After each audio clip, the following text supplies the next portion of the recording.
traveling cut stream. Na na na na na na na na na na. Yeah yeah yeah yeah yeah yeah yeah yeah yeah yeah. We will travel Israel, we will see the truth. And when they say we are lying, we will show the proof. Ya habibi. Na na na na na na na na na na. Yeah yeah yeah yeah yeah yeah yeah yeah yeah. So y'all come with me for another stream. Become a clat. Join my Patreon. Become a clat. Join my Patreon. And don't forget my Discord because it's very fun. Na na na na na na na na na. Yeah yeah yeah yeah yeah yeah yeah yeah yeah. Humus shawarma jahnun burekas.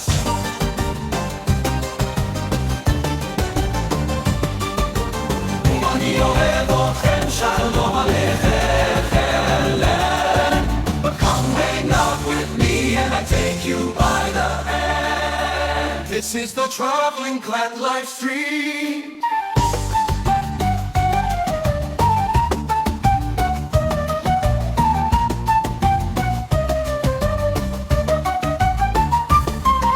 Shalom and welcome to a Traveling Clan stream. Na na na na na na na na na. Yeah yeah yeah yeah yeah yeah yeah yeah yeah yeah. It's a travel Israel, we will see the truth. And when they say we are lying, we will show the proof. Ya habibi, become a clat. Join my Patreon, become a clat. Join my Patreon. And don't forget my Discord because it's very fun. This is the Traveling Clan live stream. Na na na na na na na na na na. Yeah yeah yeah yeah yeah yeah yeah yeah yeah. Na na na na na na na na na na. Yeah yeah yeah yeah yeah yeah yeah yeah yeah. Na na na na na na na na na. Yeah yeah yeah yeah yeah yeah yeah yeah yeah. Na na na na na na na na na na. Yeah yeah yeah yeah yeah yeah yeah yeah yeah.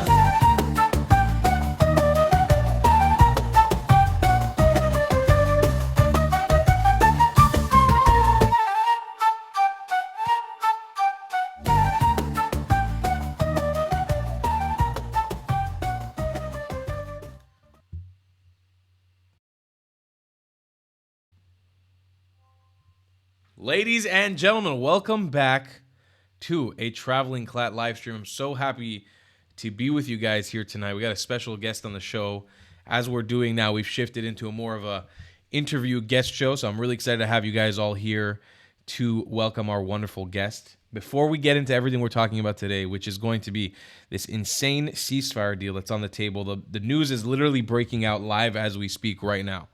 As we speak right now, these moments, the news is breaking out. I'm getting live updates from Arabic channels on Telegram, and our guest is going to help us analyze and talk about this stuff as well. Before we do get into all that, I want to let you guys know almost every stream that I do, almost every video I upload is demonetized by YouTube. So if you guys want to help out, joining my Patreon is the best way to support me. For just $5 a month, you get exclusive content every single Monday, and for $10 a month, you can join the super cool after party on our stream right after every single live stream. It's right on our Discord, and it's super, super fun. You can also show me love through Buy Me a Coffee, PayPal, Super Chats right here on the stream, or by visiting thetravelingclat.com, where you can get merchandise, your favorite merchandise from your favorite YouTube channel on YouTube. Look at these. We got graphic tees. I'm wearing one of them right now with this beautiful logo Dodo. Logo Dodo? Dodo logo. We got hats, we got mugs, we got everything you could possibly want. Stickers, we got the whole shebang. And I will announce now, these limited edition merch graphic tees are going away very soon. So if you guys want to get them, it's your last opportunity to get Abu Baklawa on your body. It'll be your last opportunity to do so. I highly recommend you do it. But Patreon is the best way to actually join the show. And also, for those of you guys who are new here, joining my Discord is free. Doesn't cost a penny. And later in the show, we'll be bringing you guys in to call in. I want to say a big thanks to Shayna, the moderator, for moderating the show as well. And thank you to all of you guys who are members, Patreons, Buy Me a Coffees, PayPals. Appreciate every single one of you. I see every single contribution you guys make, and I appreciate that a lot. Get your super chats in right now so we can discuss them later in the show. And without any further ado, I would love to welcome the host of the Soothing Semantic podcast on YouTube, longtime friend of the Traveling Clat, Rafi Pinsky. Welcome to the show, my friend. It is a pleasure, Mr. Klatt. A pleasure indeed. I'm Thank you for having me so on again, man. I'm so Always. happy to have you on, man. I think this is our first time actually having you on my channel. No? I think so. I think so. I know I've joined you. Have I popped in for a moment? No, I think this is the first time, man. I think you're right. Well, we are. I know I've We're. had you on a couple of times. You've had me on a couple times, and we're so happy to have you here. Why don't you tell people a little bit about who you are and your show, Soothing Semantics, so people can get a little bit of a little intro on who Rafi is. Absolutely, absolutely. So originally from Brooklyn, New York, I served in the IDF about 6, 7 years ago. I was in the Nachal Haredi Netzach Yehuda Battalion, a very, very right-wing, very Zionistic unit. If you know anything about it, it was they were trying to sanction it, but it is a unit I'm very proud of being a part of. We conducted all sorts of raids, arrests, riot control, patrols in the West Bank. That's where I was stationed.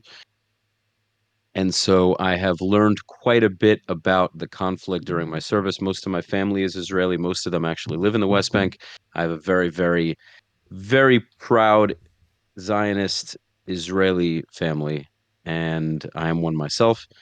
And so the podcast, which I started about 4.5 years ago, is a very broad podcast. I cover real estate. I'm a real estate agent in South Florida, so I cover real estate, business, relationships. Israel Palestine has become probably the most covered topic on the podcast, but I've been very fortunate to have recorded 200 episodes to date. My most Wow, recent episode wow, was number 200. Yeah, wow. so it's really something. And I've been able to meet amazing people like yourself by doing this content, and it's a huge passion project of mine. I love love doing what I'm doing, both real estate and the podcast. Rafi has an affinity to be able to draw out really fun conversations and really engaging conversations, specifically about the conflict. I mean, we first started talking about this when I was like also diving deep in Ramallah refugee camp with Corey Gil Schuster and making these videos about Israel. That's when you and I first connected. And I remember from the first conversation, we really hit it off and really had an opportunity to dive deep in the things that we wanted to speak about. I think one thing that's really cool about our conversations that we don't necessarily see eye to eye on everything. We don't necessarily agree on everything, and I love that we're able to have like a really great discourse. I think generally we agree on most things, but not everything. And those finer details is where I think we draw out one of the best conversations, at least in our different dynamics and from the two different backgrounds we come from. Man, there's some crazy news breaking out to the right of me. I want to report on everything, but before we do, maybe you can tell me a little bit more about your service in the IDF, and then we can kind of transition into the October 7th war plus what's going on right now. Got it, not a problem. So as I mentioned prior, my service was in the West Bank, and we conducted arrests quite often. So if any of you are familiar with the IDFs, there may be a few of you who've served. The arrests typically happen in middle of the night. You either enter in jeeps or you enter on foot. You're usually looking for a suspect, for a wanted person who's either planning an attack or has already committed one. You show up to the house, you hopefully leave that house with the suspect or suspects in hand, and you arrest them. So that was something very common. Quite frankly, I that was probably the highlight of my service.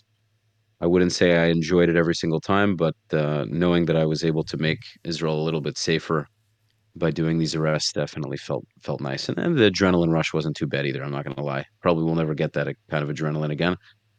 And then the patrols, going in jeeps, driving around, just having a good time with my comrades was always a good time. Having the cigarettes, the black coffees. There were so many amazing experiences. The West Bank is the wild west of Israel, so you never know what you're going to get yourself into. It's a crazy experience. We also had the riot control. So there are a lot of liberal outlets, liberal organizations that pay these Palestinians in these villages to come out of their homes and start a whole ruckus to get the soldiers to come. And we don't want to show up there, but the issue is if we allow it to go on for too long, it can kind of spill out onto the roads. And there are Israeli cars, and the Palestinians in the West Bank are notorious for throwing not just rocks, but stones the size of your face down from hilltops onto Israeli vehicles. And they don't care if the Israeli vehicle has a Jew inside, a Muslim inside, a Right. Christian inside. They see an Israeli license plate, and they bomb a car, a stone, a very large stone. They'll throw anything. I mean, they'll Correct. throw all kinds of things, bricks, pieces of wood, whatever they can find. They'll throw them down. And so we would patrol the hills. We would also conduct what would you call it? Ambushes. So we would kind of wait in the bushes until somebody was would show up with a rock, and then we would try and catch him. So there were all kinds of things, and the army experience, I would say, without a doubt, was the most impactful experience that I've had. Have my bachelor's degree in business doesn't come close. Have all kinds of work experiences and life experiences. I didn't come from an easy life. I was raised by a single grandmother, so that's a whole story in and of itself. But this army service was incredibly impactful, and I'm also very fortunate that it helped me in business, and it also really helped me with my Israel advocacy, because just being a Jew and talking about it doesn't necessarily give you the same, not only the same knowledge, but people take you more seriously when they know you actually had when you had your boots on the ground there. Correct. I think there is definitely in this conversation there's a certain element of like street cred that you need to come to the conversation, and that like just simply living here alone, either without serving in the army or with serving in the army, doing your shirut leumi, your national service, gives you an element of street cred, because just by the basic of being born here, you reach the age of 13, 16, you would have had to run from a rocket at some point in your life. You would have had to deal with the reality of a stabbing, potentially in front of you or in your community, suicide bombing, understanding a checkpoint, understanding the risks of just walking around.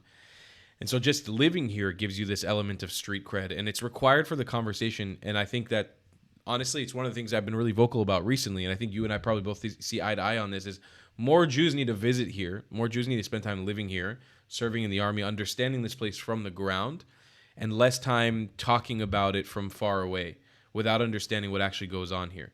Like, once you actually understand the dynamics of what goes on the ground in Israel, it becomes a lot easier to represent Israel legitimately. It's very hard to speak about Israel when you don't really understand what it's like on the ground here. Would you agree with that? Totally, completely, So look, 100%. we've Yeah, got some. most Jews just regurgitate. They regurgitate. They see something, they hear something, and they repeat it. They don't really have much depth in terms of their knowledge of the conflict. Yeah. We have some absolutely insane news breaking out right now. I'll give you guys a little bit of a summary. It's been building since the weekend, and we're about to go into the next weekend when these things are going to potentially culminate into reality. But just in the last couple minutes since we started this live stream, Trump has officially announced the ceasefire deal between Israel and Hamas. It has apparently been signed in Qatar between the Palestinian Islamic Jihad, Hamas, and the Israeli mediators in Doha. Israeli Army radio is reporting Israel will release 30 Palestinian prisoners for every Israeli civilian prisoner and 50 Palestinian prisoners for every Israeli female soldier. Reuters are citing an informed official that Qatar, Egypt, and the United States will ensure the implementation of the agreement. And the overall most damning of the evidence was a number that was floated earlier of 1,000 total prisoners that are going to be released. Immediately after this signing, me and Rafi had seen a notification that there was now celebrations happening in Jenin, in the West Bank, in Judea and Samaria. And immediately after, I'm seeing reports now of the Israeli army bombing Jenin refugee camp, Al-Damj neighborhood in Jenin camp. Injuries and explosions going on in that refugee camp in the West Bank right now, which is rare because Israel doesn't usually strike with planes in the West Bank, not frequently at least. So I don't know what's culminating, I don't know what's happening, but we're about to enter a new phase of this war, considering 33 more hostages are potentially coming home. Rafi, as a former soldier, as somebody who's really embedded in this and really involved, I'm confronting you on the matter. I'm confronting you. What do you think What do you think about all this? Well, I'm gonna be very blunt, man. I'm not gonna hold anything back. I definitely, on one hand, want every single Israeli to come home, and I understand how painful it is. When I say understand, I don't understand because I don't have family hostage in Gaza. But to the best of my ability, understand how incredibly painful it is to have your loved ones held hostage by an organization that wants to destroy all of us. So it's an incredibly painful feeling, and I know these family members will do anything, will stop at nothing to have their family return. While that's true, it puts the entire Israeli state in a very, very, very dangerous position where if we continue to release these terrorists, we put ourselves in a predicament where this can happen over and over and over again at a much larger scale. And so we're releasing prisoners. We've we've lost soldiers, and God forbid we may lose soldiers in the future, and we may have more Israeli hostages. So in order to, to save these hostages, which I want to happen, we're putting future soldiers' lives in jeopardy, and we're also putting Israeli civilian lives in jeopardy. And if we don't put a stop to this eventually, it's a perpetual problem, and we're also incentivizing terrorism, and we're ultimately incentivizing the Palestinians to continue fighting us, and we'll ultimately never get anywhere this way. I think maybe I'm looking at this in maybe because I don't come from this world, from the geopolitical analysis world, the news, and I am new in this space, quote unquote. I'm not new to being a Jew or a Zionist or an advocate for Israel. I am new. I am new to the space of talking about this stuff. The only thing that is rubbing me the most the wrong way is just the victory that we are giving the Arabs. And I say the Arabs, not the Palestinians, because this has been a fight between Arabs and Jews, Arabs and the West, Muslims, Islam, and the West and Western values.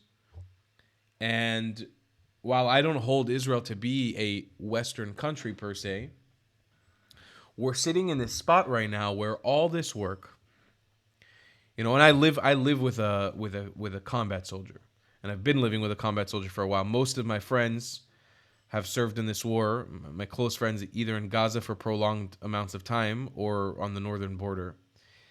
And the sentiment from everybody, all the combat soldiers that I've spoken to, all the reservists, is that this is a huge mistake. Not one of them that I've spoken to so far has been like okay with this. I made a video today on Instagram that tackled this specific topic, which was about the mental dilemma that you have. It's heartbreaking to say that you don't want the hostages home, and that's not what it is. Like, of course, all of us want the hostages home. The question is at what cost? I got comments today, people saying it's at every cost, and I don't know. I haven't come to a conclusion that I can answer that question and say, is it at any cost? What I'd say is those people don't belong in a government seat. Like we need to make very hard choices, and the reason why we're in a 76-year conflict is because we're not willing to make those tough choices. And I'm not going to sit here and say that I belong in that seat, but I know what's true. I'm not saying that I have the strength to do that. It's very easy to say it on a screen, and I know I'm a tough person, but BB has one of, if not the hardest job in the world. I mean, that guy's got the pressure that guy Yeah. has on a daily basis is insane what he has to deal with. Incredible. I don't know how he does it. I really don't know how he does it. It's insane what he has to deal with from every direction. Just the parents calling him all kinds of names, and the entire world calling him a terrorist, holding up banners with horns on his head and blood coming out of his mouth, and just so many people are just constantly berating him and attacking him. He's got people who love him, but he's got so many haters, and he just has to deal with this enormous pressure. And everybody behind the keyboard is like, "Well, BB should do this and BB should do that." It's an incredibly, incredibly hard job. But what I do know is that we need to be tougher on our enemies, and we've done a great job to an extent. We've killed the Hezbollah leadership, the pagers, the incredible raid in Syria, the killing of Hania, the killing of Sinwar. There's been incredible achievements throughout this war, but if we're gonna stop, if we're gonna make this decision to free all these terrorists, what was it all for? What was it all for? And the thing that sucks is we look at soldiers, Israeli soldiers. Oh, they're just, people with helmets and guns, and well, they're meant to die anyway. That's what soldiers do. It's like these are 19, 18, 19, 20-year-old kids going into battle, risking their lives for other soldiers, for other civilians. These are kids. These are kids who have futures, who have lives, who could have had a family, who could have had kids, who could have invented life-changing things. Who, some of these soldiers could have changed the world, and their lives to me aren't less valuable. Yeah. And so at this point, close to 1,000 Israeli soldiers have died to try to save the lives of much fewer civilians. And it's not to say that again, I want these civilians back. It's much more so we're putting ourselves in a position where this can happen again. And unless Israel changes the way they approach this, it's just not going to change. And we're gonna continue with this Israeli-Palestinian conflict So pa- actually, past our lifetimes. you know, an interesting perspective that was just brought up on screen. I'm pulling it up on screen right now. You won't be able to see it, but Flunko, one of my longtime Patreon members and a member of my community, brought up a thing. It says, if the news are correct, which it seems like they are, we're past this conversation, and we need to have another conversation about what will affect the future. And actually, he's correct, because it seems like whatever's happening right now, it is what it is. Like, this ceasefire deal looks like it's going through. The question is, there's two things that I want to ask you. From your combat experience on the ground in Israel and dealing with Palestinian extremism head on, do you think the way that Israel has executed the Gaza war in this last year has been ethical? Do you think it's been correct? Do you think it's been executed properly? I think that's a tough question. I mean, it depends on who you ask. I think the problem is we ask for justification too much. We ask for permission too much. I think the rest of the Middle East would have been much, much harder on them if they had the resources we had. If other Arab countries had the resources and the military prowess that Israel has, they would have annihilated them. There's no question. The Arabs don't play by the same rules we play by, and they respect our intelligence. They respect our strength. They know that we're a very strong power, and we could cause enormous damage to them. But they know we have a merciful side, and they take advantage of that All the very, time. very well. All the time. And they laugh at us for it. They're like, "You guys have so much ability, but at the last moment when it all counts, fuck it up." And they know that, and it's a game of chess, and they know even though they're the weaker side, they're willing to play dirty, and we're and in time there are times where we do, but when it matters most, we throw in the towel and we fuck everything up. And I think that has to do with the fact that we're a small nation. We're also not used to having rulership over a country for very long. I mean, we did thousands of years ago, but up until recently, we didn't have. We're not used to this, and we have an enormous number of enemies. And quite frankly, we're afraid. We're afraid of our own annihilation, and therefore we're trusting America to have our back and to guide us. And when reality, we need to guide ourselves. We need to become a completely autonomous. We need to believe that God's going to help us more than Trump and more than any of these other leaders. And that's a scary thing to do. And a lot of these liberals in Tel Aviv, you'll never convince them otherwise. They'll say, no, God doesn't exist. You're an idiot. We need America. We need their funding. We need their arms. We need to create a Palestinian state. We need to give them, a two-state solution. Da, da, da. These people are idiots. They are idiots. And I'm all for free speech, but they are as dumb as they come. They might have businesses, they might be smart in other areas, but when it comes to this, they are dumb as shit. And the problem is we take too much. We give them too much. We give their word too much value. And another part of being a Jew is we have two Jews and 87 opinions. Yeah. I think much more than three. Yeah. And we get along well in many cases. We're not murdering each other like Shias and Sunnis are, or many other groups. We may disagree, but we're not stabbing each other in the streets yet. God forbid that never happens. But I don't know what message God has to send us more than October 7th for these stupid left-wing Israelis to get through their thick heads that The Palestinians, for the most part, don't want peace with us. They want peace either without us or they want peace under their terms, under their Palestine, under their country. And it's not that Palestinians are inherently bad people. It's that they are pushed by other Arab countries such as Iran to continue this war. And we are saying, hey, let's do a ceasefire deal, which only exacerbates the situation, which only tells the Palestinians, which only tells our enemies, this is a war worth continuing to fight for because we are not willing to put our feet down and keep them there. We stomp them with our boots, and then we take our right when the job is about to be over, right when we could really finish this up. We release our boots and we go, "Ah, we're sorry, guys. Let's make it work." And so again, if this goes through, if Israel pulls out of the Philadelphia corridor, if Israel pulls out of Gaza completely, if Hamas stays in power and they just start rebuilding Gaza and they receive hundreds of millions, if not billion, they'll receive billions of dollars of aid from around the world. They'll start rebuilding the country. What do you think is going to happen? They're going to get arms again, give it a year or two, not even, I would give it 6 months to a year. We'll be getting rockets from Gaza again. And I will just honestly, man, it really I don't even have a word to describe it, man. It gets me so pissed off. And that's why like if we don't get a leader with a proper set of nuts, and I do think BB does have nuts. I can't sit here and say he doesn't because of what he's conducted in the past year. But if he doesn't have the brass to do what needs to be done, we're never going to go anywhere. And I know what needs to be done. And if you'd like to ask me, I'm happy to answer it. What I This is what at least my feeling. what I do want to ask you is, in your assessment, what could we have done in Gaza to avoid being in the situation that we're in right now? Like, how could we have executed this better?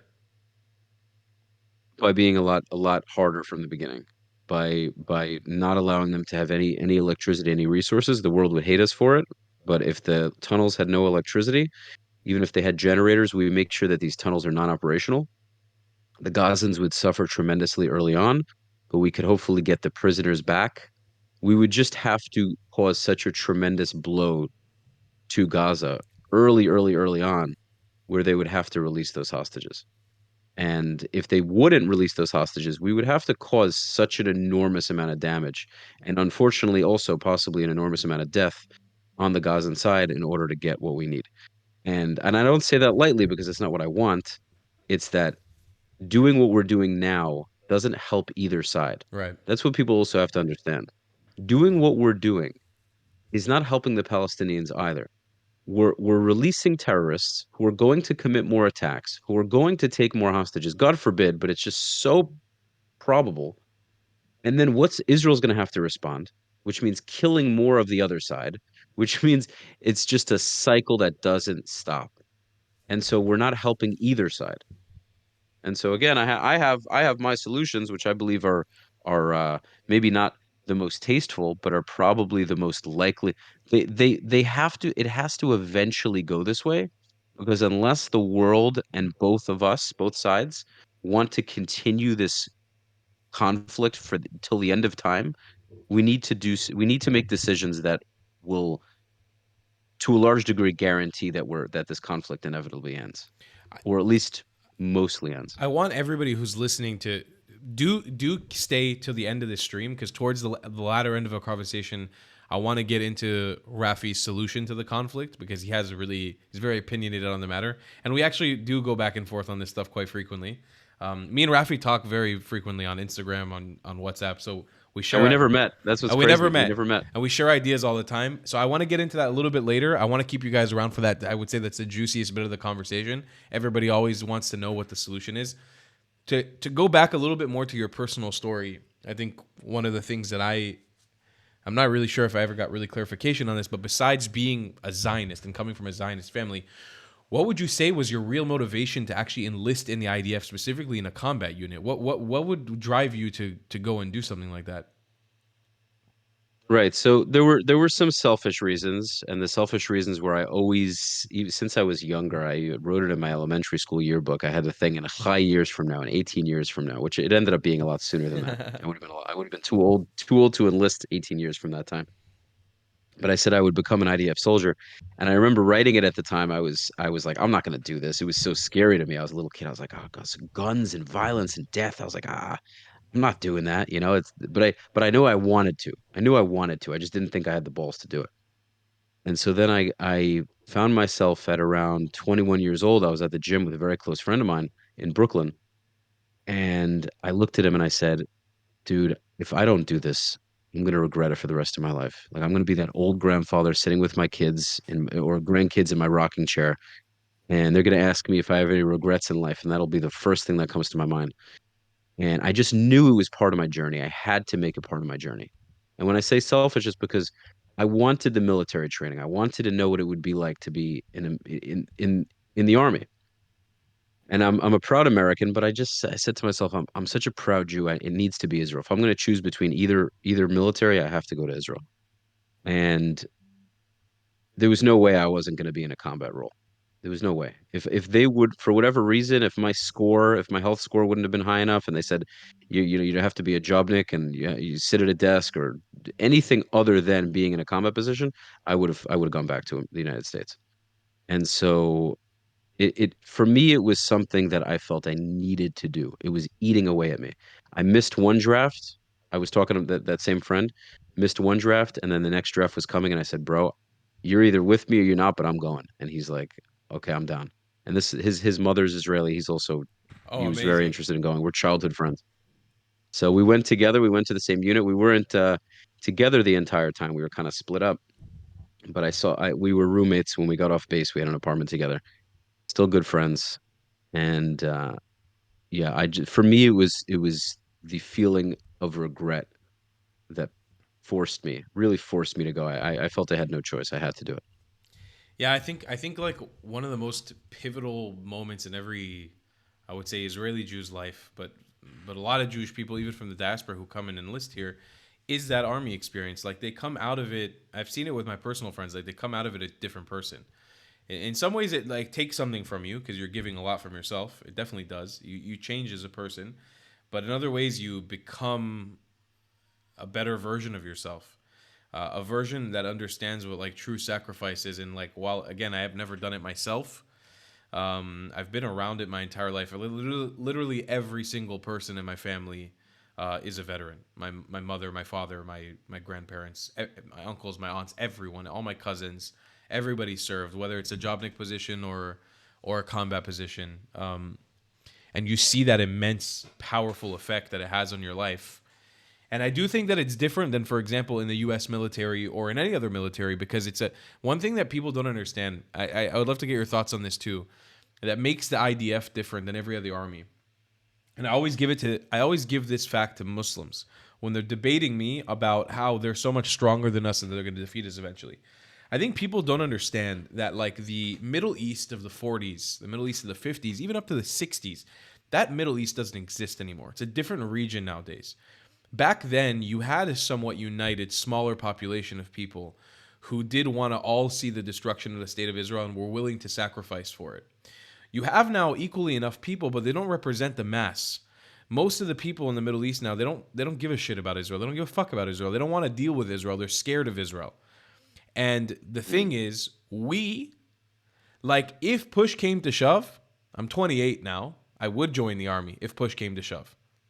I'm not a soldier, but if push came to shove right now and I was needed, without a doubt, it would happen. Whatever position would be bestowed upon me, I would take. You know, whether it's a combat position or if it's fixing a car or cooking, I would take that position because people don't understand. As Jews, this is our only army. This is the only thing truly defending us.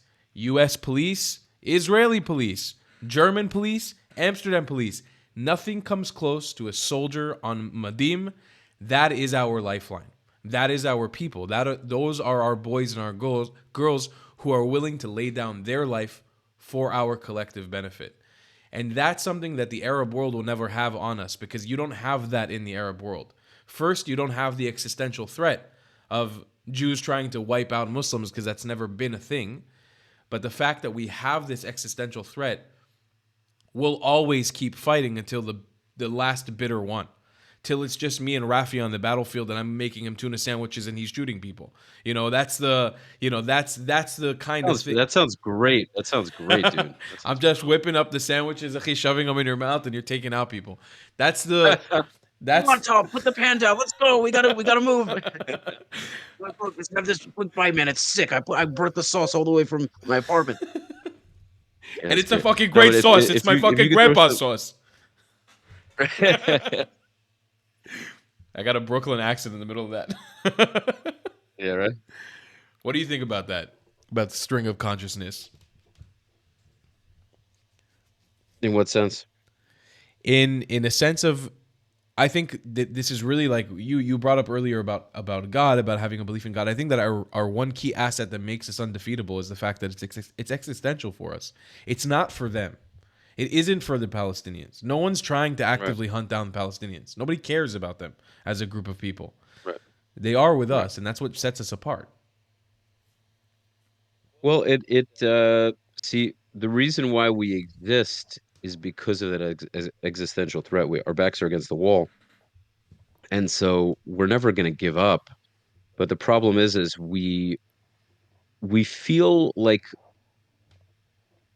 we have a sense of invincibility because we have America and we have all these capabilities and we're fighting weaker enemies. But we don't understand that even if we aren't defeated completely, the idea of having constant enemies is a defeat in and of itself. The fact that we can't live in a country and just have a long period of peace, that's a defeat. Yeah. As long as we have enemies that can constantly injure us and maim us and batter us, that's not a life. That's not a quality of life.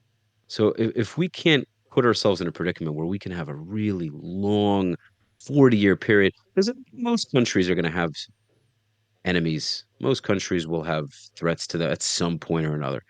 But the fact that we have constant, unrelenting attacks, unrelenting, just doesn't stop. That's you can't sustain that. It's just it's fucked up. It's not normal. And so the reason we're in this position is because we're too nice. And our enemy, anyone listening to this who's on the pro-Palestinian, too nice. Are you kidding me? Too nice. Yes, too nice. We Because the country you're from, if you're an Arab, would be much less nice. And you either don't want to admit that or you just don't know that because you're from Chicago and you have no idea what goes on here. and that's the thing And is you go to your little dabka parties. You Arabs have your and little dabka parties and your little fucking dessert shops, and the hardest thing you've ever had to experience is the cold Chicago weather. So you don't know shit. That's Arabs the and truth. Arabs and Muslims are actually oiled when it comes to genociding and ethnically cleansing. They did it to the Oh, they Mizrahi. know very, very well. They Are there some in this chat? You think For there's some sure. listening to this now? Always, there always Yeah. are. There always are. And I'm Yeah. hoping that some of them actually grow a pair of balls to call into the show and have a discussion with us, because a lot of time they pussy out to even call in, or I give them shit and then they They run won't away. do it. Yeah. I'll destroy any of them. Well, They by won't the do it. way, anybody who's They listening right can. now, I'm welcome. Any of you want to come in, you're more than welcome. I'll you talk to you right you now. have an You guys opportunity do to it. I'll call leave in it and be. speak to the shaitan himself if you want to, the IDF soldier. Speak to me. Come, call Speak in. to me. Grow a pair of cojones and actually call in and stand behind the bullshit that you guys propagate in the comment section. But it's their ability to, their unfettered ability to just be able to do the worst crimes against humanity on a regular basis against their own people and other people, and then just brush it off like nothing happened or flip the coin. It's really a skill at this point. They are so well versed in ethnic cleansing. They are so well versed in genocide, and they pull that onto you, and they make you the one. They do it to America. All their problems are from the West. All their problems are from Europe. All their problems are America. But when they kill themselves in mass, when they're ethnically cleansing each other en masse, there's zip, there's silence. It doesn't matter. It's not interesting. Nobody wants to know about it. Also, because they don't give it. The thing is that the one thing about Arab culture is they don't give a shit about world opinion. They do what they do. They're gonna slaughter a whole fucking village. They'll just do it. Assad, whoever, they just do it. we don't want to do it. We don't want to be in this. This is what people like. They don't get about Israelis, about Jews is we don't want to do this. We want to get the hell out of Gaza. We want to get the hell out of all these wars. We don't want to be in war. We want to. The Jews want to move on with their lives. We're tired of it. And yes, I mean, are there predicaments like when the hostages were taken? Did soldiers want to go into Gaza? Yes, because they were angry and they want to get this over with. They know that war Right. was required. So they don't want to go to war because they want to go to war and they're trigger happy. They want to go to war because they know it's inevitable and it has to happen. They want to go to war to solve the issue, to put a stop to it, not to just murder people. So we again like just the thing that solves this, man, and I just know this to be true. I feel like God is telling it to me, and not because I'm not I'm some prophetic dude, but it's just so fucking obvious. Is we need to take full sovereignty of Gaza and the West Bank, completely make it Israel, and give resident status to the West Bank Arabs and the West Bank. I'm sorry, and the Gazan Arabs, and give them two choices. You either live here as residents. We're not giving you citizenship. You live here as residents. We're not give. There's no Palestine. There won't be a Palestine. You're not. There's no two states. It's Israel. Period. You can live here with us. You can call yourself Palestinians if you want to. There's no Palestine. What do you want to do? We're not giving, meaning we're giving them a choice in terms of you either stay here under our terms and you can have a great life that way. You'll have very, very good things agreeing to those terms. If you don't want to do that, Oh, can you hear me? wait, what happened? Sorry. I feel like I just lost you. I don't know what happened. I accidentally fucked that up. My bad. 1 second. Sorry. Give me that stream of consciousness again. I was saying if they don't want to agree to be resident aliens, and I say aliens, that's just the terminology, but if they don't agree to be residents and not citizens, and I'm talking specifically about the West Bank Arabs and the Gazans, then they got to leave. They got to go.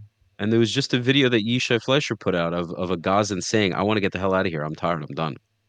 Um, if the Jews are clear about the fact that this is Jewish land, the Arabs will eventually respect it, and that includes the Gazans and the West Bank Arabs.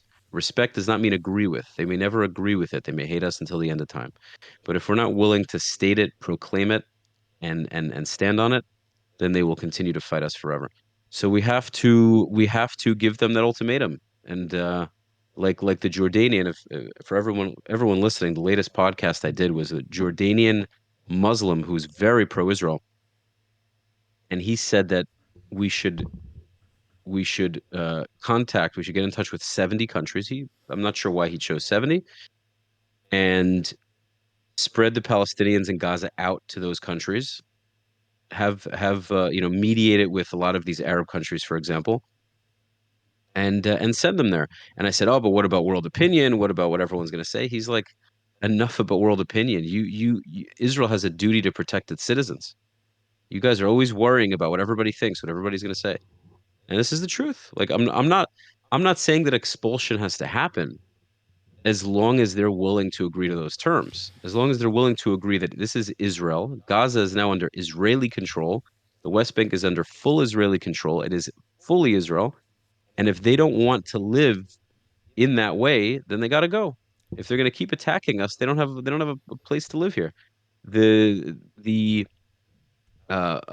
if I'm not mistaken, Dubai and Saudi Arabia, most of the people who live in those countries are not citizens. Correct. Nobody's saying a word about that. Correct. That's Nobody says a word about that. that's one of the models that I think is the only realistic option for the future is some sort of Emirates like theocratic government here that is governed with not I don't want to say supremacy, but with the Jewish the forward thinking Jewish agenda, and allows people to live here from all faiths, from all backgrounds. Palestinians don't need to be the only ones. Yeah, from all faiths and all backgrounds can be residents here, Of course. like Dubai, like the UAE, like Abu Dhabi, and you just don't get we have to start thinking pragmatically. If we keep doing the same shit over and over again, keep propagating this idea of it's got to be full democracy with equal rights, we're shooting ourselves with our foot. We're getting towards a point of no return, and it's I truly believe that at some point too there's going to be some sort of civil war or some sort of war in the West Bank. I know we've talked about this before. I just think that a lot of the settlers, I don't like that term, but a lot of the Jews in the West Bank and Judea and Samaria are prepping for it. They feel the Mhm. threats from the Palestinians there. And the Palestinians on their end, we know for a fact they've been prepping for years. The Lions Den in Nablus and in Ramallah and Taiba and Tulkarm and Jenin are terrorist hotspots, Hamas terrorist hotspots. There is an all-out war brewing in this area, and I think we're rolling towards it. I say if it's going to happen, right? If we're getting there anyways, and that's inevitable, we should trigger that war on our terms first. We should attack first and begin that by declaring sovereignty over the West Bank. Begin by taking the West Bank, saying it's out, annexing it, declaring it as Israel with no points and any opportunity of ever making it a Palestinian state, killing that option on the table. Gaza, I'm with you, but I don't know how it could really work out. I just think Gaza's a bit too far gone. But at least with Judea and Samaria, you just have to fight that war. Like there's no, I don't think it's possible. I don't think it's inevitable, or it is inevitable. You got to get to that war at some point. You got to do both. Both of them have to have the same applicable story. I mean, you want to live here peacefully? Go ahead, not a problem. We're happy to welcome you. We can.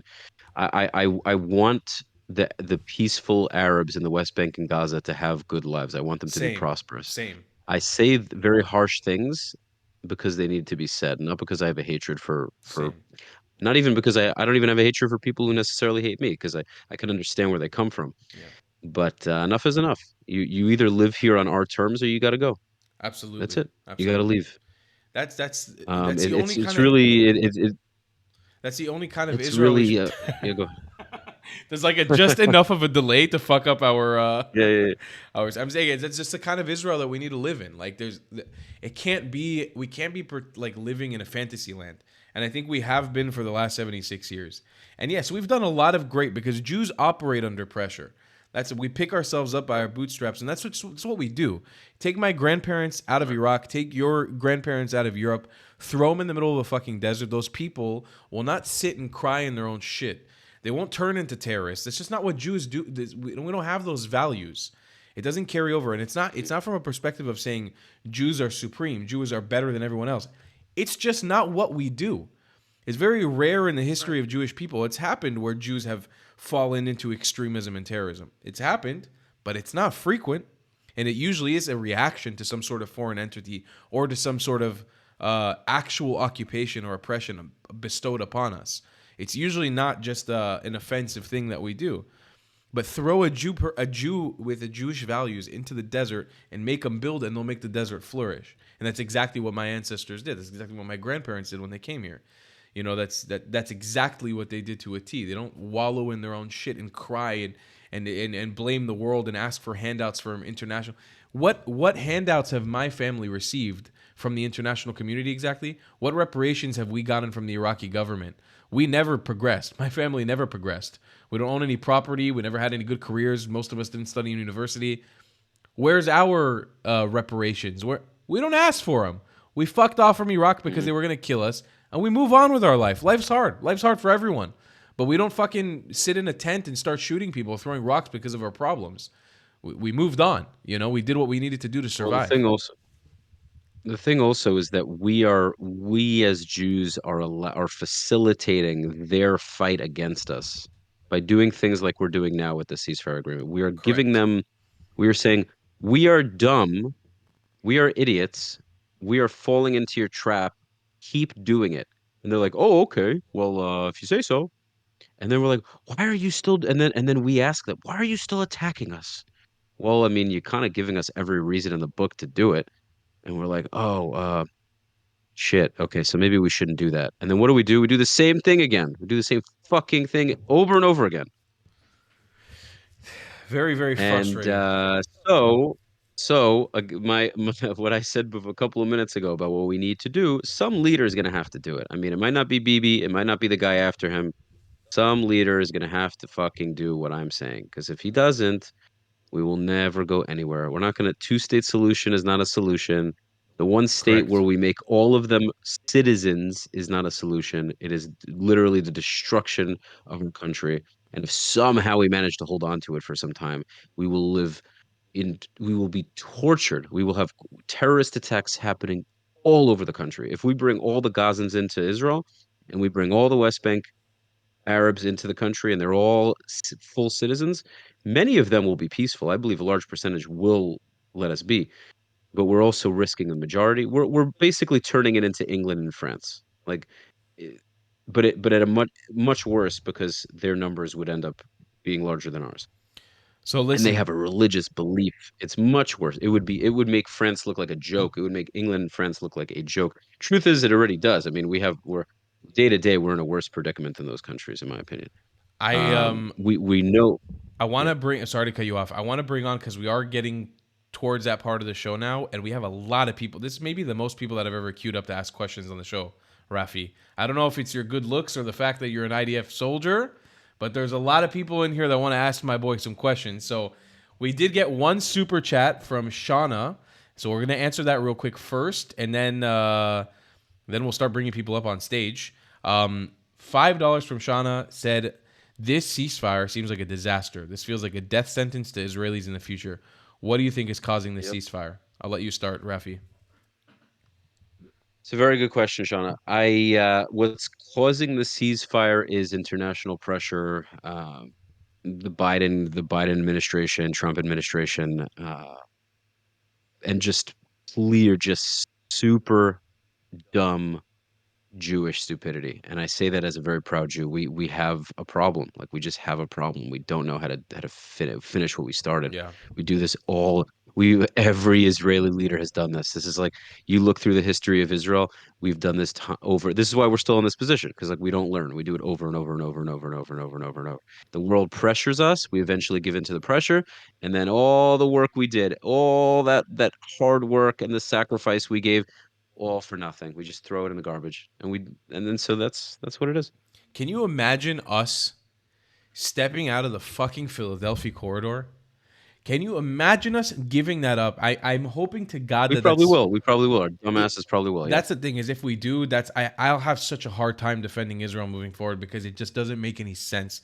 There is no justification. All the other You have to corridors, tell. You have to though. You have to, bro. You're on a mission, and you've made such a big name for yourself, and you're so good at this. You got to, bro. You got to, because you're of course, even though it's gonna. I wouldn't give up like on like if the IDF pulls out of the Philadelphia, I'm not gonna be like fuck it. But it's like my back will be pinned against the wall morally because I'm Yeah, like yeah, it's the one thing out of the whole war, the one thing we've accomplished yeah. is cutting off Gaza's connection to the ISIS trucks they brought in on October 7th, the fucking North Korean weaponry that was brought in that I saw with my own fucking eyes. The grenades, the IEDs, all that shit was smuggled in from Egypt. Egypt is at fault. And if we return that corridor, we are fucking ourselves forever. We're endangering the lives Yep. of so many people. And to go off exactly what Rafi was saying, I mean, it's become clear as day now. That was that one rumor a couple days ago that this is a direct command of Donald Trump onto Bibi Netanyahu. It's a direct command on Donald Trump to Bibi Netanyahu. We know this. It's Trump who's What making this deal happen. what what Trump might be saying is, and knowing him, he's probably saying, "Don't worry, BB, we're doing this now, but we'll help you arrest all of them again, or like we'll make sure there's no tolerance for terrorism." He's just gonna blabber, blabber, blabber. I listen. I think Trump is a much better candidate than Biden, but Of course. if we're just rearresting them, we're rearresting them. We're doing nothing. Like we're not getting anywhere. We're going nowhere. If let's rearrest them. Oh, blah, blah. So now we're giving our enemies another opportunity to come back to the negotiating table when they, God forbid, kidnap more Israelis. Like, congratulations. Like, So I'd rather them be in prison than on the street. That's for sure. But you don't think that Sinwar? Hold on, I got to charge my. Hold on one listen, second. Shauna, I want to say a big thank you to super chatting us. I'm gonna do something real quick. I'm inviting all of the people onto the stage who want to speak. I've never done this before. I'm gonna ask that you guys act civilly, and I'll call upon you to speak. Please do not chime in and go on top of one another because it'll be impossible to control this. Okay, I've never had like this mass amount of people that have raised their hands and come into the chat. We'll just do this one by one. I'll call in your name and come on to speak. I always like prioritizing new people as well. So let's begin here with let's see. Let's begin here with Zentap. Zentap always has good conversation to be had. Zentap, can you hear me? Yeah, hey, bro, can you hear me? Welcome to the show, brother. You're on with Rafi, the former IDF soldier. What would you like to ask him? Hey, Rafi, first of all, good to see you on this stream with Tal. It's awesome. You guys are both having an amazing conversation that I think a lot of people need to hear. And I Thank very you. much agree with what you guys have been saying. And Do you think you could make absolutely, it louder? Is it possible to make his side louder? Let It's me not so try. easy to hear him. Let me try to bump up his I'll, volume. Yeah, can you speak up maybe a little closer to your mic, brother? yeah, how's that? That's Is it better? That's better. Much better. Yeah. Much better. Yeah, all right. Yeah, so first of all, great conversation you guys are having. I think it's really something that needs to be amped up and heard like around the world by a lot more people. I definitely agree. I've been saying forever on a Wednesday, like Israel needs to have a decisive victory, and that's the one thing we've never been allowed, quote unquote, to have by international pressure. And good old David Ben Gurion famously said, "It doesn't matter what the world thinks or says about Israel; it matters what Israel does." Right? Just like you were saying, Rafi, about who cares about international opinion? They're all going to hate us anyway. They already do. What matters is what we 100%. do to defend ourselves and to make ourselves victorious, and to have something like, whether it's a one-state solution where they accept, not, like you described it, where they're not citizens but they get to be here with the rights, and protections and all that stuff, and as long as they obey the law, hey man, no problem. But I think that the realistic unfortunately, the reality is that the politicians and the diplomats get in the way, and they prevent us from having these outright victories precisely because they want the conflict to go on. It's in their political interest, and that includes our allies. So, unfortunately, that's the situation. The way I see it, I wish it would end sooner rather than later, but at the moment, this is the reality, and here we are, stuck in the Middle East, right? I'd love to hear your thoughts about what do you think an end game is realistically in, say, the next, I don't know, 10 years maybe.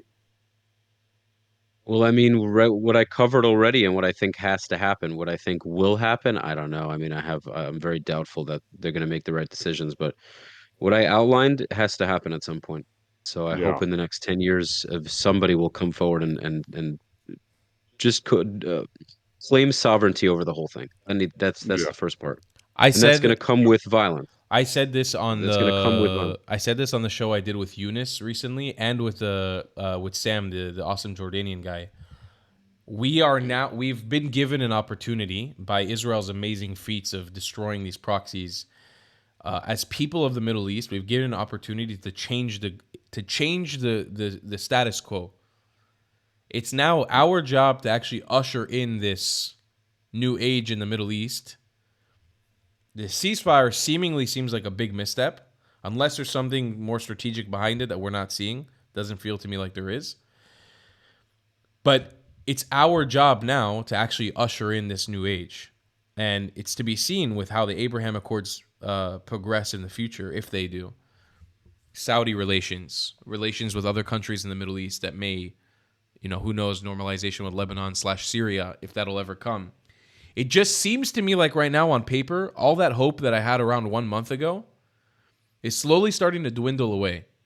Because like the ceasefire and then Syria sort of like going into complacency with just being okay with ISIS ruling it, and then Lebanon having what everybody's saying is a puppet president now. I just see yeah. the Arab world like just reverting back to exactly what it was on October 6th, and just what's going to happen is the same thing. Everyone's going to rearm, everyone's going to get geared up again. We're going to go back to exactly where we were. Nothing is going to change. Mhm. They Thanks, guys. I respect really the appreciate strength. it.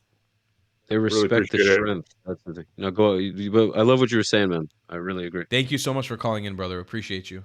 All right, Yeah. let's have Thank you. Jess. Welcome to the show, Jess. Hey guys, how you doing? Doing good. Um, Good, good.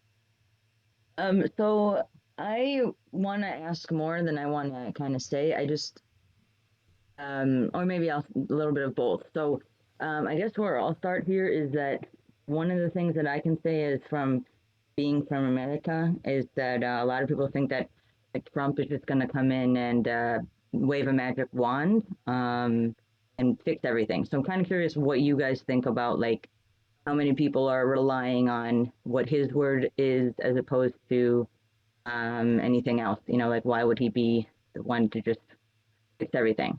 And then also, what are your thoughts about the supposed deal? Like, are you happy about it? Are you not like what are your thoughts? Because in my opinion, I think that it's just going to be another distraction of like, okay, we're returning some hostages, and then we're just going to be plotting something else in the background. So, just kind of curious how you guys are feeling about that, especially like you being there, Tal, and then you being there, Rafi, as a soldier. So, just kind of want to get perspective from both of you guys.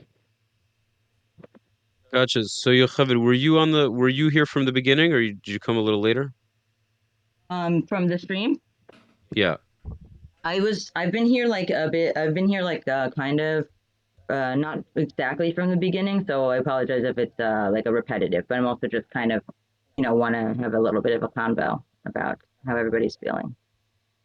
Got it. So definitely neither Tal and I are definitely not in support of this agreement. Now, again, that goes without saying. We're very much in support of the hostages coming back. Correct. The Of problem course. is what that entails. The problem is Right. how that's being conducted.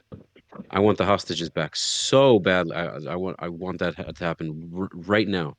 But Hmm. it's a question of how it happens, and I think the way we're doing it, unless again, like Tal said, Israel has a deeper plan, which most of the time they do. That's the only faith I have in them is like Israel. Israel often says, "Oh, don't worry about it. We got something up our sleeve," but Mm. still, it's not. It's a band-aid. Even Israel's Yeah. genius plans, they're smart. The pagers and killing these leaders. Israel's listen to government and Mossad, and they're very, very, very cunning, and they're amazing at these military operations, and it's awesome, and I'm very proud of it. But we still keep putting band-aids on the wound. We're not healing the wound. So Right.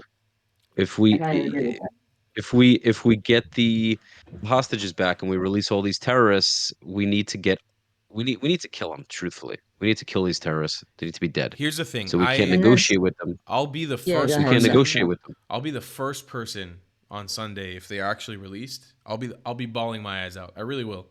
It'll break me. Yeah. It's been one of the things that I've struggled with as an adult. I've talked about this like just in my own mental health.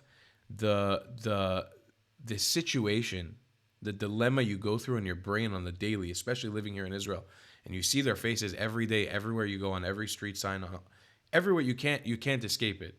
In the train stations, on the subway, Mm. on the bus, you're reminded of it constantly. When we see one hostage returned, I'll be bawling my eyes out. I'll be crying like a baby. I really will, because I want them home Of course. so Yeah. badly. But my fear The fact that is this. what is it that we're doing to get them home, and is it the right decision? And then furthermore, past that, if we have a deeper plan, just hoping that it's the right plan. And the thing is, we don't get to know that. Like that's just something that's going to unfold No. in the way that it's going to unfold.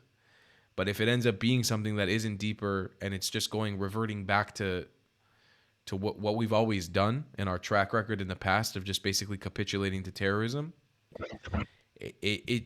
we'll never stop fighting. Like we're never going to stop fighting. Me and No. Rafi will never stop standing up for Israel. But it increasingly becomes harder on your heart to carry that burden, knowing that when push comes to shove, just like Rafi said, it when push comes to shove, when it counts the most, we end up taking our foot off the gas pedal.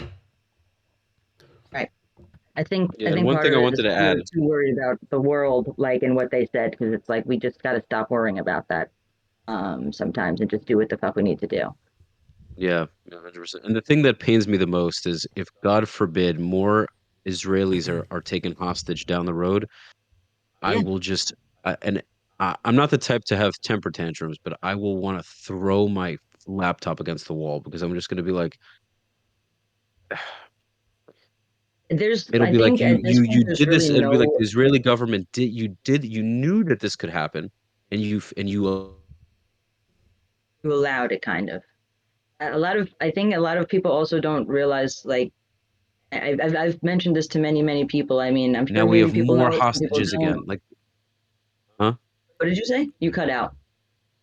No, I was saying if these terrorists are released again, which seems like they are going to be, and they, God forbid, take more Israeli hostages, I mean, it's We're like, gonna be in the same what boat. are we Which they're doing? What are we going to, doing now? which Of they're going, their intentions will be to do so. We didn't make that very clear. course, Like that is what they're of going to try course, to because it do. works. It's Well, exactly that'll that's be their kind of what I first goal. said. I said that when Tal posted that video yesterday about like what people are let's discuss the ceasefire, the quote unquote deal. I basically said like, okay, they're gonna release 33 of our hostages, and then again they're gonna release more and more, but why? They're just using it as another tactic of extending the psychological warfare. So all right, we're gonna appease you with like a couple, with like a certain amount of the hostages, and then in the meantime, oh, you're going to be celebrating and be happy, somewhat of it. Obviously not fully, because we're still waiting for the rest. But are they going to use that probably as a time, in like a lull in time of like, oh, okay, we gave them a little bit of what they want, so now we're just going to do something else to like leverage the deal, quote unquote deal. In my For sure. opinion, I think all the hostages need to come home at once. Yes, of course. Israel needs to not pull out until that happens. And Israel either should they need never to pull pull. out. Israel should never. No, they Israel should shouldn't pull never out. pull out. There's no negotiating with terrorists. I mean, it just Jess, doesn't work. Jess, I'm gonna just because we're on a little bit of a crunch for time, I'm gonna bring on another caller. But Sorry. Yep. thanks so much for calling in, Jess. Appreciate you, Thank you. All right. Love. Mr. Joe Paul. Welcome to the show, brother. Oh, I know this guy. I've seen this guy before. Joe Paul's the goat, man. Yeah, Oh, yeah. I can do the video right. Hold on, let me Yeah. Here we are. let me Strauss guy. I'm Israel Okay, Fibad. first, Rafi, thank you so much for your service. It is greatly appreciated around the world. I don't think I don't think enough people highlight, how, brave it is and how dangerous it is, even though it's mandated in Israel. We appreciate your service, from all around the world and here in America. Thank you, my brother. Tal, thank you for your service, because what you do is probably the most essential thing in the world, because of, honestly, I'm gonna play the skin color game. Because of the color of your skin, you play such a vital role to dismantling the myth of what a Jew is. So you're more important than you can possibly imagine. So hopefully that new place that you moved into has an adequate bomb shelter. You will not hurt your ankle when running for cover, and we just got to keep you safe. So thank you very much for your service and So everything. true. Thank you, my So brother. true, man. So true. Awesome. Awesome. Okay, so a couple of things with regards to the Philadelphia corridor. I think you put it best, and I addressed this on my story this morning. I said, "Would you give the keys to your front door of your house to your enemy?" That's what the Philly corridor is. It makes absolutely no sense to give that up. Uh, the level of security that Israelis need to have in order to sleep at night is more valuable than giving up that Philly corridor in order to make this deal happen. Everyone who says that Israel is prolonging this war and Bibi Netanyahu is prolonging this war should shut the fuck up already, because the fact that 33 hostages are being given and 10 of them are probably deceased. Kyle, I know you're going to cry when you see those hostages come out. I'm going to cry when I see those caskets or those body bags, be delivered, because it didn't have to happen like this. And also, the biggest thing that I want you to consider is, what incentive do the people of Gaza have to not commit further terrorism attacks? Every single leader or so-called leader that the Palestinian people have had, from Ismail Rashidi to Haj Amin al-Husseini to Arafat to Abu Mazen, nobody's been able to control the people. So even when a deal is on the table like Oslo, where they have 97% of the land that's being offered to them and a potential right of return, and every single bucket is crossed off, they never have the ability to control the people. There's no leader that has the respect of the people that's going to say, hey, stop the terrorism. We're actually going to get through this. They have no incentive. They have nothing to lose. They've been Well, the embedded leaders in don't this want to war. stop it. The leaders want it to happen. That's the problem. The leaders are not friends of ours. The leaders want the fighting to continue. Right. And until there's somebody who's as extreme as Jabotinsky, Menachem Begin, or Abraham Stern, that is going to, take the leadership role and annex the West Bank like it's needed to do, and have some sort of decisive plan on how you could weed out who's good guys and who's a bad guy, it's next to impossible.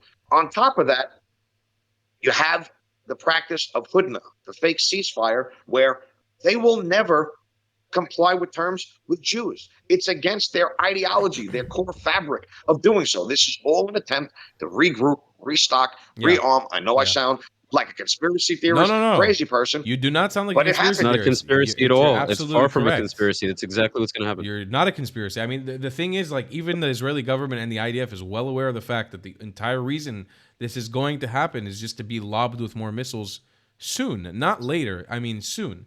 Now they learned, too. I mean, they learned where our pitfalls are. They learned where our soldiers are weak. They learned how to operate drones. They learned how to do the warfare that they need to actually do another October 7th. It will happen unless we take care of the problem, which unfortunately looks like we're... Allah! We're not doing it. We're not doing it.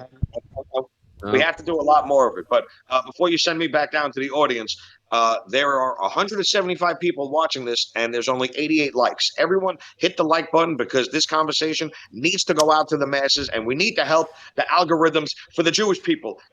Hashem, damn it. I love y'all. We love you, Joe Paul. Be safe. Thanks for being amazing, Love you too, man. We, Love what you said, bro. Spot on. Everything you said, spot on. we appreciate Peace, you a lot, love, and man. happiness. Thank you for everything that you do as well, Joe. We really appreciate your voice in this space, man.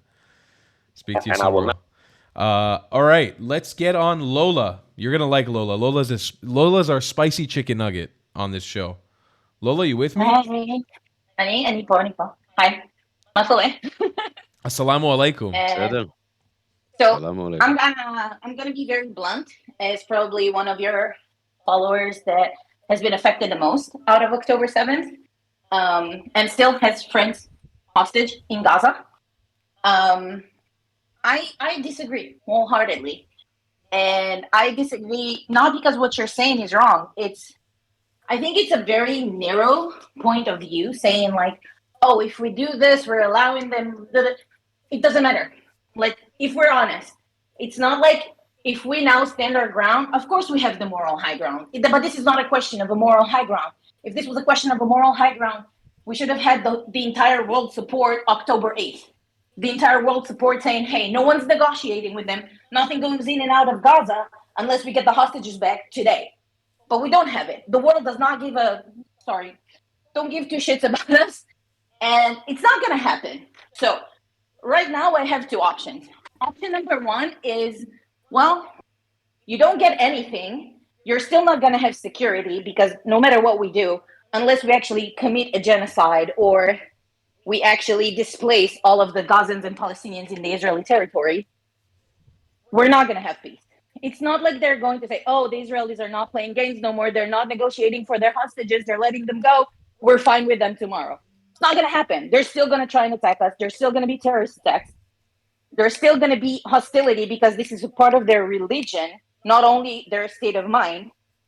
And therefore, you're not guaranteeing me anything by not having a hostage deal. On the other hand, you're not getting me any guarantees of peace or anything else, but I'm getting my friends back, even in body back. You know what? I'll sleep calmer at night, having been able to say Kaddish on my friends. Hopefully not. Hopefully Elia is back home and we see him under the chuppah with Ziv this year, Bezrat Hashem. But I rather have the uncertainty of not having peace, not having calm, not having, I grew up in the Gaza envelope. I grew up with missiles all of my life. I grew up with terrorist attacks. I grew up through 2 intifadas. I served during Oferet Tetzukah. I did all this shit. It's part of me. It's who I am. I saw my friends and family get slaughtered on October 7th. So now you're telling me, okay, you either don't have peace and don't have hostages, or you don't have peace but you have your friends back. I'm taking not having peace and my friends back, because I'm not delusional enough to think that if this hostage deal is being negotiated in another way, or I don't know, because if you're telling me, you know what, we're not doing this hostage deal, but maybe in a year, I'm getting all the hostages back and you have 100% security, 90% security, I'll be like, you know what, I'll take the risk. But right now, you're telling me give up your friends and don't get anything in return. So I feel it's a little bit naive thinking that this is the hill to die on, And this is the moment to say, oh, we don't negotiate with terrorists. Because we have been doing this all of our lives. No, we have been, and it's in my opinion, it's been a mistake. Like I'm going to show you a picture right now. I did. I just have something I have from plenty to add whenever. I just have something that just came up from Telegram right now. This is right now. This is the streets of Gaza right now. Right now. Oh, sorry. Yeah, they're celebrating. I'm sure of it. Hamas is out on the streets with a Hamas banner in the truck. Look at the thousands of people that are surrounding this truck. I have no doubt. I mean, for all You the gotta lower the phone because we can't. Oh, sorry. No, I'm showing it to here, Rafi. You can see it here also. Yeah, I see it. Okay. He's showing it to the I stream. have two different cameras. But okay, gotcha. You know gotcha. the precedent that I'm saying. Look, your feelings and everything you're feeling and all your points on this are valid, and it's hard for me to argue against what you're saying because I didn't live that experience. But fact remains that morally and militarily, the second there's a Hamas vehicle in the Gaza Strip out again, which we know they're just waiting for that moment, we've lost this shit. And we've lost it for everybody. And the worst part of it, like Rafi said earlier, it's going to happen again. It's coming for us again now. It's going to happen again either way. I don't think that staying on not doing a hostage deal is going to make it not happen again. I just only because we're like a little bit tight on time. I want to let Rafi chime in as well. Yeah, I hear what you're saying. It's very painful for you, and I want them back. The thing is you're saying, well, either way we'll have violence. That's not an answer. Like we have to figure out a way not to, at least to if we can't eliminate violence completely, to put the Palestinians in such a tough spot where the violence is much lower than it's ever been. Because otherwise we'll never be in a different place. Like what kind of life is that? Israelis are living this life where we've gotten used to it. It's insane. Like something's got to change. Yeah. The West Bank, Ayosha is just not normal. All these checkpoints are not normal. The whole situation is not normal. So I'm thinking long term. I'm not just thinking in the moment. And so the problem with negotiating is I'm not saying not to come up with some plan to get the hostages back. The plan, though, if it entails leaving the Philadelphia corridor, if it entails leaving Gaza completely, then no. And no, I'm not for it. And I feel terrible saying that. I do. But I have to think of the whole Israeli collective. I have to think of the future of the Jews, right? If we don't have an Israel, what about all the Jews that live in the United States, that live in Europe, that live in other places? They don't have a country to come to. So if we allow thousands of terrorists out, yeah, are there terrorists that are not in prison? Many of them. But think of these terrorists that have life sentences. There's 1,000 of them. Do you understand what kind of attack? Oh, I think we lost Rafi for a second. Yeah. All right, Lola. Just because we're a little bit on crunch time, I appreciate you calling in. No worries. That doesn't mean that we should keep these people and we should let them out of prison. I brought Lola out. You crashed out there for a second. I brought Lola off the stage, but thank you so much for calling in, Lola, and giving us your perspective on it. I'm gonna let Mean Mr. Mustard call in. Hey, brother. Yeah. Yeah, sorry for being a bit of chutzpah, but there are some new people in the audience who want to join. I don't know if it's too late for them. There's some new something. callers? Yeah, let me see if I can bring them up. Mancher and Grant. Let me try to bring them up. What a mensch. Let me try to bring on... I don't know why Dorian, I can't click on his thing for some reason. It's so weird. Let's see if we can bring on Alan Grant. You want to try to speak? Yeah. Sorry. I just wanted to ask this one question. You gotta come closer to the mic or increase your volume, man. It's way too low. Oh, sorry. Wait a second. Can you guys hear me? Yeah, that's better. Yeah. Okay, so I just wanted to ask about this whole prison thing. Like, is it really, like, some people say, like, there's, like, this unfair amount of people have been arrested. Like, is it true? Like, is it true that most of the Gazans that have been imprisoned are just innocent civilians that, Israeli government is holding them as hostages? Like, I just don't know, like, if this narrative is true or not. Like, so I can answer that. I've been brainwashed to think like these people are innocent. Wait, before you answer, Rafi. Before you answer, I just want to make one point. Alan, what do you think? Yes. Um, Like based on well, I Israel's used to track think these are record, innocent people. based on Israel's track record, everything Israel's accomplished, everything it stands for, what do you think? I think it is doing its right thing. But like, do you think I do feel you like think that it's realistic that Israel is just like the Palestinian narrative points it out? This they're just stealing women and children in their beds, just taking random people hostage, taking them kept. Like, look at the Muslim world. Look at what pro-Palestine movement and Palestine stands for, and look at what they do across the yes. entire region. And then look at Israel. And I don't even think me and Rafi even really need to answer your question. Just literally like assess what's going on in this region. You tell me what Israel is doing.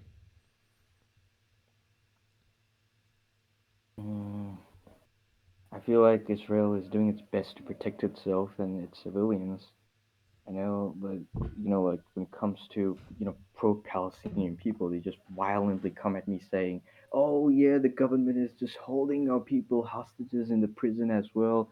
We're not gonna give back your hostages." How many citizens did you We steal, have Rafi, more during your civilians. service in the IDF? How By the many? way, Tal, I'm just letting you know I gotta hop off in about 10, 15 minutes. Yeah, I'm we're just letting finishing you in 9 minutes exactly. know. Okay. Well, what I'll tell you is this: I don't have a number for any quote unquote Palestinians that are truly innocent. Are there some in prison, some kids that maybe didn't do anything wrong? It's very possible. There are Americans there are prisoners in every prison and jail in the world who are being held wrongfully. So the idea that Israel supposedly needs to do that differently, meaning that we somehow cannot have any wrongful uh prisoner makes you get what I'm saying? Like how we should be held to a different standard. The vast majority of males, for sure, women as well, are absolutely there for a reason. And I can tell you from my personal army experience, military experience, that everyone we arrested was either planning something or already did something. And many times there were kids who even threw rocks. Yeah, they were detained, but they were released shortly after. There's so many Palestinians that are detained for throwing Molotov cocktails, throwing rocks, doing things that could kill a soldier. They're released after because there simply isn't enough room, or they just don't want to deal with it. So the amount of stupidity on the Israeli government when they release people they shouldn't release, and this hostage deal is a perfect example. So, on the contrary, we probably should arrest a lot more people and don't, if anything. That's a good point. That's a good point. Okay, brother. Thank you so much for calling. I'm going to take the Help last me caller out. for the show. I appreciate you, man. Thanks for calling in, Alan.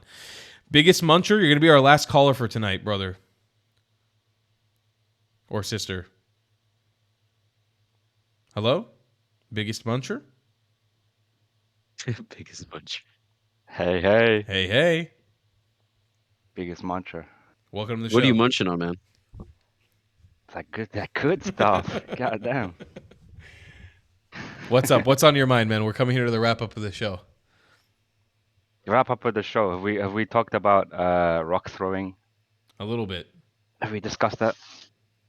A lot of people seem to think that's a bit outrageous, but I don't know if you go to any country in the world and you throw a rock at somebody, you can kill them. That's a jail sentence anywhere around the world. 100%. Is there Still there? Yeah, are you here? Also, I just wanted to say that in most countries, you hit a cop. Like in Jerusalem, you'll see Arabs hitting cops all the time. Nothing really happens. In most countries, if you even put a hand on a police officer, you're getting fucked up. But in Israel, you just see them scuffling with each other. You could have an Arab guy just slap a cop in the face, and then usually they'll deal with them. But so many times these they're so used to it. It happens all day. So many things in other countries, cops would beat the absolute shit out of Yeah. you. In Israel, it's like, oh. Or kill you, like True. straight I up was kill mind you. blown. Before the army, I couldn't believe it. And before I went to the army, I would see these videos on YouTube, and I was like, I cannot believe these Israeli police tolerate these things. I couldn't believe it. Are you with us, Muncher? Facts. Can you hear us? I'm He's lagging a munching. bit, I think. Yeah, I'm munching up, bro. Shut up. Yeah. Vibing. Did you have a specific question? It's snow in Uh, Britain. I think he's in England, right? It sounds like he's English. I hear a Singapore I am accent. British, but I'm in Israel right now. Oh, okay. No, Oh, he's I'm in Israel. English. Okay. I'm in Israel right now. I'm in Beersheba. Oh, nice. Oh, cool. Okay. How many Bedouins do you guys think are in Beersheba? Estimate count. I don't know. 100,000? More. More than 100,000? A lot of people. Yep. I know a lot of people around the world don't realize how integrated, say, for example, Beersheba is. What? It's not an apartheid city? Not at all. Really? I was totally under the impression every time I was there when I saw Arabs walking around in peace and owning businesses that it was fully apartheid. Yeah, the facts.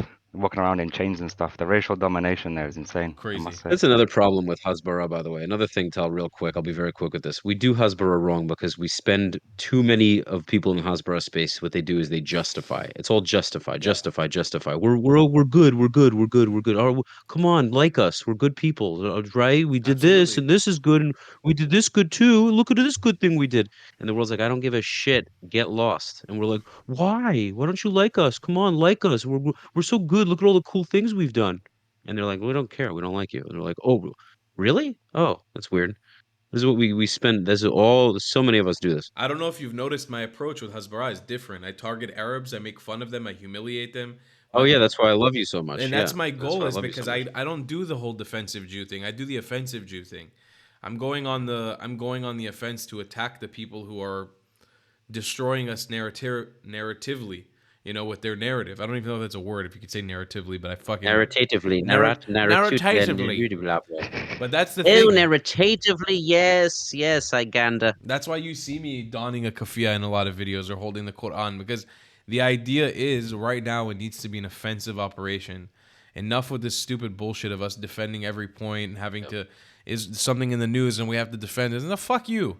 Let me call out what Qatar is doing. Let's talk about Iraq for a second. Don't run away. Come back. What's happening in Palestinian refugee camps? What are they doing to their women? What's happening in Syria? What's happening in Lebanon? We're not running away from that. You're going to come sit with me. You're going to look at exactly what's happening. You're not going to run away. Abu Baklawa says sit, you sit. You don't run away because I come with a flip-flop and I fuck you up. Don't run away from me. I have actually got a good question. Okay, but you got to keep it How quick. do you two feel? Yeah, no, real quick. How do you two feel about the weird intimidation tactics that the Bedouins and other Arabs do around nighttime? So it turns nighttime, the lights go out, sun's down, and they'll say, for example, blast music, Arabic music, and rev the cars and all this sort of silly stuff. Yeah, it's bullshit. It's just cowardice. Was what it is. Like this stuff should not be happening. It's because the Arabs understand that we're not living in our essence. We're not being who we're supposed to be. Like there's a lot of very tough Israelis, but as a collective, we let them run around and fuck around with all these cars, the sports cars on the highways, the motorcycles. I know exactly what you're talking about. What I will say is that my unit, specifically my army unit, doesn't tolerate any of that shit. Like when we were in the West Bank, we didn't tolerate any of that. So that's what it's got to be. They got to know who the boss is. This is how the Middle East operates. It I, operates on strength, on power. You give people an inch, they take a mile. So it's what it is. I think How it's it a is. pitfall of a shitty part of their culture. I don't think their whole culture as a whole is shitty. I just think that's a really shitty element of their culture. I lived in Yaffo for a couple months before I moved to where I move now, and it was every night. Every night there were gunfights in the street. I could hear them from my window. Mm-hmm. Every night there were sports cars or whatever cars revving and blaring a million miles an hour down very narrow streets, risking the lives of everybody and fellow Arabs. It's a pitfall of shitty behavior on their part. A lot of it has to do with education. A lot of it has to do with culture. And I will. You know what I think it also is? What? Tal, I think it's a way for them to feel like they have some level of autonomy because the country isn't in their hands, but their fuckery, their ability to kind of you know piss us off and kind of slap their balls in our face is a way to say, hey, we still got you, you know. So it's a ball weighing contest. It's like a dick weighing contest. That's really what it is. I also, In my to opinion. the death of me, will say that I think a big part of it is identity crisis. They are going through. They do not know who the fuck they are. Palestinians don't know who they are. Arabs do not know who they are. They have no defined culture, history, language. They do not know who they are. And the more of them that start waking up to it, the more of them start getting to the reality of the fact that they've been heavily colonized, and most Arabs are not even Arab, they're just Arabized people, the faster that we can get to some semblance of peace, in my humble opinion. And with that, we're going to end the call-in segment of this. I appreciate everybody for calling in. Rafi, thank you so much for hanging out with us. Thanks for being with us. We're going to head over to our Patreon show. Guys, check out Rafi Pinsky on @Soothing Semantics on YouTube. It'll be in the description of this video. Where else can everybody find you? Right. So I don't use all the platforms. TikTok, I was never really using. Supposedly it's going to be banned. I want to be more active on Twitter, so I'm going to be posting that. Soothing Semantics on YouTube. Follow me at Rafi the Realtor on Instagram. That's Rafi_the_realtor. I also have a Soothing Semantics Instagram page. They're both connected. I'm going to be making a Soothing Semantics Clips channel. Hopefully in the next week it's going to be uploaded. So definitely check that out. The clips are going to be on a separate channel. Guys, I would love for you to follow me on my podcast. I have tons of videos. I've done debates. There's a lot of big names on my show, Jewish and non-Jewish. It's not just Israel advocacy, but it's a big part of my show. So thank you guys for taking the time out of your busy schedules to listen to Tal and I. It really means the world that you're willing. You could have been doing anything else, but you chose to spend your time here. So really, really appreciate it. And like I say, for every person that comes on the stream with us, guys, financial contributions to our work, to my work, to Rafi's work, most importantly. He's a guest of ours. Please, if you like his content, if you like how he spoke today, I saw a lot of you guys in the chat agreeing with the things saying of what he was saying he's a king, saying he's on point. Show that support with a financial contribution so he can continue doing the work that he needs to do. Because Rafi, besides having amazing conversations with people, is an advocate for Israel. He recently did a podcast with Adam Sosnick, part of the PBD team, and the Valuetainment team. And he defended Israel. I think I gave him a lot of compliments on it. I thought in a very level-headed way. I wish he got more airtime on there, but that's the kind of shit that Rafi does. Wish I could have done it different. Got to be done differently. Next time, Correct. shorter, fewer people on the show, and I'll be able to knock it out of the park. But Rafi really is a friend of Israel in the best way possible. So if you guys believe in him, financial contribution, like I always say, guys, people like us who aren't funded by anybody, we need your help to make this content happen. So please go show him some love on all his platforms. Everything will be linked in the description below. I will see you guys in the next stream. I love you guys long time. Thanks so much. Goodbye, class.